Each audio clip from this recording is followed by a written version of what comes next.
బ్రహ్మముడి స్టార్మాలో గత కొన్ని సంవత్సరాలుగా మంచి క్రేజ్తో కొనసాగుతున్న సీరియల్. ఈ సీరియల్లో మెయిన్ లీడ్స్గా దీపిక, మానస్, నైనిషా ఇలా తదితరులు మెయిన్ లీడ్స్గా నటిస్తున్నారు. అయితే ఇక రీసెంట్గా బ్రహ్మముడి సీరియల్ స్టోరీ లైన్కు శుభం కార్డు పడింది. సీరియల్ స్టోరీ లైన్లో లాగింగ్ కారణంగా బ్రహ్మముడి సీరియల్ స్టోరీ లైన్ మొత్తం చేంజ్ చేయనున్నారు.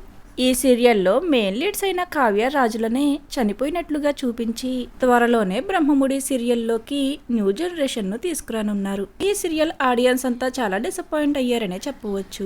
దానితో రాజ్ కావ్యాల జోడిని బాగా మిస్ అవుతాము అంటూ తమ ఒపీనియన్స్ ను షేర్ చేసుకుంటున్నారు. అయితే ఇప్పుడిక ఈ సీరియల్ ఆడియన్స్ అందరికీ ఒక గుడ్ న్యూస్ అనే చెప్పవచ్చు. బ్రహ్మముడి సీరియల్లో కావ్య రాజులు చనిపోయినప్పటికీ న్యూ జనరేషన్ లో తిరిగి ఈ జోడీనే రాజు ఇందు క్యారెక్టర్స్ లో ఎంట్రీ ఉన్నారు. ఇక ఇందు కావ్య కూతురు కావడంతో చూడడానికి కావ్య అలానే కనిపిస్తుంది. ఇక అలానే రాజ్నే పోలి ఉన్న రాజు ఇందుకి బావ.